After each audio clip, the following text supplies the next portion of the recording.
మనకంటూ ప్రత్యేక గుర్తింపు తెచ్చుకోవాలనే ఆలోచనలు అందరికీ ఉంటాయి. అవరోధాలు ఎదురైనా పట్టుదలతో ఆశలకు ఆచరణ రూపం ఇచ్చేవారిని విజయం వరిస్తుంది, సమాజంలో విభిన్నంగా నిలబెడుతుంది. ఆ కోవకు చెందిన యువకుడే అంబేద్కర్ కోనసీమ జిల్లా పుల్లేటికుర్రకు చెందిన యువకుడు. మనసుకు నచ్చిన సూక్ష్మ చిత్రకళలో రాణిస్తున్న ఈ ప్రతిభావంతుడు ఎలాంటి శిక్షణ లేకుండానే సామాజిక మాధ్యమాల సాయంతో థ్రెడ్ ఆర్ట్లో పట్టు సాధించాడు. చెక్కబోర్డు మీద రంగురంగుల దారాలు, మేకులతో అద్భుతమైన చిత్రాలకు ప్రాణం పోస్తూ అరుదైన చిత్ర కళాకారుడిగా గుర్తింపు తెచ్చుకున్న మణికంఠ సాయి కుమార్తో చిట్ చాట్. గుంటూరులో జరుగుతున్నటువంటి అమరావతి చిత్రకళా వీధిలో అరుదైన చిత్రాలకు, అదేవిధంగా అరుదైన కళలకు వేదికగా నిలుస్తుంది. మనం చూసినట్టయితే రకరకాల వైవిధ్యమైన కళా వీధి అనేది వేదికగా నిలిచింది. ప్రస్తుతం మనతో కోనసీమ జిల్లా అమలాపురానికి చెందినటువంటి సాయి కుమార్ ఉన్నాడు. ఈ సాయి కుమార్ అరుదైన కళ థ్రెడ్ ఆర్ట్తో పాటు మైక్రో ఆర్టిస్ట్గా కూడా రాణిస్తున్నాడు. అతను ఈ థ్రెడ్ ఆర్ట్లో ఎలా రాణిస్తున్నాడు, అతను ఎక్కడ నేర్చుకున్నాడని వివరాలు అతని మాటల్లోనే విందాం. సాయి కుమార్, చెప్పండి, మీరు థ్రెడ్ ఆర్ట్ అదేవిధంగా మైక్రో ఆర్టిస్ట్గా రాణిస్తున్నారు. అసలు ఈ థ్రెడ్ ఆర్ట్ ఏంటి, దాన్ని ఎలా చేస్తారో ఆ వివరాలు. థ్రెడ్ ఆర్ట్ అనేది నార్మల్గా ఒక బోర్డు తీసుకుంటాం సార్. ఒక బోర్డుకి ఒక డయామీటర్ సర్కిల్ తీసుకుంటాం. సర్కిల్ తీసుకుని ఒక 220 నెయిల్స్, పిక్చర్ని బట్టి నెయిల్స్ చేంజ్ అవుతూ ఉంటాయి. చేంజ్ అయినప్పుడు ఆ నెయిల్స్కి మనం రిలేటెడ్గా తీసుకుని దానికి నెయిల్స్ ప్లేస్ చేసి కనెక్షన్స్ ఉంటాయి. 220 కనెక్షన్స్ ఉంటాయి. ఆ కనెక్షన్స్ మనకి దాని నుంచి తీసుకుని ఇది ఎట్లా పెట్టాలనేది తీసుకుంటే మొత్తం కనెక్షన్స్ వచ్చేసి 5000 కనెక్షన్స్ వరకు ఉంటాయి. పిక్చర్ ప్రీవియస్గా నేను చేసింది అయితే మొనాలిసా చేశాను. అది వచ్చి 5000 కనెక్షన్స్ ఉన్నాయి. ఆ 5000 కనెక్షన్స్ మనం కనెక్ట్ చేస్తూ ఉంటాం. అండ్ అలానే నరసింహస్వామి చేశాను. అండ్ అలానే ఇంకొకటి వచ్చేసి హనుమాను అండ్ పిక్చర్, ఇది మా మేడం వాళ్ళ డాటర్. ఇది వచ్చేసి 2500 కనెక్షన్స్, అది వచ్చి 3500 కనెక్షన్స్ అంటే మనం తిప్పడం, నెయిల్ టు నెయిల్ కనెక్షన్ అనమాట, దాని కనెక్షన్ అంటాం. ఇది వచ్చేసి మైక్రో ఆర్ట్ సార్. ఇది micro art and nano art కూడా ఉంది నా దగ్గర. నానో ఆర్ట్ అవన్నీ ఉంటాయి అందులో. థ్రెడ్ ఆర్ట్ ఎక్కడ నేర్చుకున్నారు, అది ఎక్కడ సాధన చేస్తారు, ఎలా సాధన చేశారు, ఎలా వాటిలో పట్టు సాధించారు? సార్ మామూలుగా అయితే నేను సోషల్ మీడియాలో చూశాను. సోషల్ మీడియాలో చూసి కొంచెం దాని మీద ప్రాక్టీస్ అది చేశాను. ప్రాక్టీస్ చేసి ఇంకా అలా రన్ చేస్తే నాకు తెలిసింది, కొంచెం దాని మీద నాలెడ్జ్ అది పెరిగి ఇంకా చేశాను సార్. అది అవుట్పుట్ అది బాగా రావడం జరుగుతుంది. థ్రెడ్ ఆర్ట్ మీద మీకు ఆసక్తి ఎలా కలిగింది? మీరు గతంలో ఏం చేసేవాళ్ళు అసలు? అలాంటి ఏం లేదు సార్.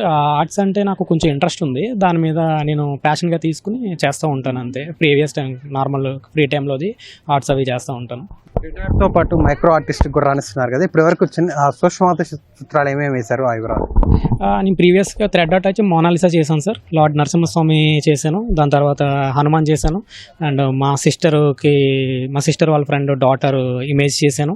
ఇంకా ఈ పాప పిక్చర్ చేశాను సార్. వెంకటేశ్వర స్వామి నామం చేశాను. ఇవైతే థ్రెడ్ ఆర్ట్లో నేను ఇప్పటి వరకు 7 చేశాను సార్ వాళ్ళని. అండ్ మైక్రో ఆర్ట్లో వచ్చేసి చాలా చేశాను. వెంకటేశ్వర స్వామి ఉంది కదా, ఈ వెంకటేశ్వర స్వామి వచ్చి మనకి మౌంటైన్ ఉంటుంది కదా, ఈ మౌంటైన్ సేమ్ అదే పెన్సిల్ మీద ఇక్కడ దీని మీద ఉంటుంది సార్. అండ్ పూరి జగన్నాథ్ ఉంది కదా, పూరి జగన్నాథ్ మనకి లోగో ఉంటుంది కదా, ఈ లోగో వచ్చి ఈ లోగో పెన్సిల్ మీద సార్. ఇది అసలు ఈ కళని ఎక్కడ నేర్చుకున్నారు, మైక్రో ఆర్ట్ కళని? అసలు మీ విద్యాభ్యాసం ఏంటి, ఏం చదువుకున్నారు ఏంటి? నేను వచ్చి డిప్లొమా కంప్లీట్ చేశాను సార్. ఎలక్ట్రానిక్స్ చేశాను. అండ్ ఇదైతే నేను సోషల్ మీడియాలో చూసాను సార్. చూసి నేను ఓన్గా ప్రాక్టీస్ చేశాను. ప్రాక్టీస్ చేస్తే ఫస్ట్లో సిన్స్ నేను 2017 నుంచి చేస్తున్నాను. స్టార్టింగ్లో డీటెయిలింగ్ బాగుండేది కాదు, బట్ రాను ఇంకా బాగా రావడం జరిగింది. దాని తర్వాత నుంచి ఈ అవుట్పుట్ అయితే రావడానికి నాకు అప్రాక్స్ 7 years పట్టింది సార్. అమరావతి చిత్రకళా వీధిలో మీరు ప్రదర్శన పెట్టారు కదా, గతంలో ఎక్కడెక్కడ ప్రదర్శన పెట్టారు, అక్కడ ఎలాంటి స్పందన వచ్చింది? ఇది నా సెకండ్ స్టాల్ సార్. ఇది డిపిఎస్ ఢిల్లీ పబ్లిక్ స్కూల్ అని చెప్పేసి కలగంపూడిలో ఒకసారి జరిగింది, January 11th, ఈ సంక్రాంతి సంబరాల్లో. అప్పుడు నాకు టాప్ 5 వచ్చింది సార్. 0.11 mm మీ పెన్సిల్ మీద చేశాను. అది దానికి వచ్చేసి నాకు టాప్ 5 ప్రైజ్ వచ్చింది అంతే సార్. ఇది నా సెకండ్ స్టాల్ సార్. ఇది ఈ రంగంలో మీరు ఎలా రాణించాలనుకుంటున్నారు, మీ లక్ష్యం ఏంటి? రాణించడం అంటే ఏం లేదు సార్, ప్యాషన్గా దీన్ని తీసుకుని నేను ఫ్రంట్కి మూవ్ అవ్వాలని అనుకుంటున్నాను. ఇంకా బెటర్ అవుట్పుట్తో చేయాలి, డబ్బుల కోసం అనేది కాదు, బట్ ఏంటంటే ఒక యూనిక్గా ఉంది, అందరూ వచ్చి ఇంప్రెస్ అవుతున్నారు, దాని గురించి అనేసి నాకు అది చాలా సాటిస్ఫాక్షన్ ఉంటుంది సార్. ఫస్ట్ డబ్బుల కంటే అది చాలా ఇంపార్టెంట్ అన్నట్టుగా తీసుకుంటాను నేను. ప్రతి ఒక్కళ్ళు వచ్చి అడుగుతున్నారు, బాగా చేశారు, చాలా హిట్స్ డిఫరెన్స్ సార్. ఈ సందర్శకులు వస్తున్నారు కదా, వీటి అందుబాటు ధరలో ఉన్నాయా, విక్రయిస్తున్నారా ఏంటి ఆ వివరాలు? సార్ సేల్స్కి అయితే నేను ఏమీ పెట్టలేదు. అన్నీ నేను ఇంటి దగ్గర నుంచి నేను ఎగ్జిబిట్ చేయడానికి మాత్రమే తీసుకొచ్చాను. చాలామంది అడుగుతున్నారు, హనుమాన్ సేల్ ఎంత, ఈ పాప సేమ్ ఎలా చేయాలని అన్నారు. సేమ్ చేయాలంటే చేస్తాను, బట్ హనుమాన్ అయితే సేమ్ చేయడం కుదరదు అని చెప్పేశాను. కళాకారుడుగా మీ అంతిమ లక్ష్యం అంటే భవిష్యత్తు లక్ష్యం ఏంటి? లక్ష్యం అంటే ఏం లేదు సార్, డిఫరెంట్గా థింక్ చేయాలని నా ఆలోచన. అందరినీ అలానే వెళ్తాను, నేను అందరికీ కూడా అదే చెప్తాను. నేను సమ్ స్టూడెంట్స్కి కూడా టీచ్ చేస్తూ ఉంటాను ఆన్లైన్లో. అది 3-4 స్టూడెంట్స్ ఉన్నారు, నాకు అడుగుతూ ఉంటారు. డబ్బుల కోసం కూడా కాదు, అది కూడా జస్ట్ ఏంటంటే నేర్పిస్తూ చేస్తూ ఉంటాను, వాళ్ళకి కూడా మంచి డీటెయిలింగ్ వస్తుంది. వాళ్ళ ఇంట్లో అది పేరెంట్స్ అది డిఫరెంట్గా తీసుకుంటారు అనమాట. యూనిక్ డిఫరెంట్గా ఉంటుంది కాబట్టి కొంచెం ఇంప్రెస్ అవుతారు. Yes sir.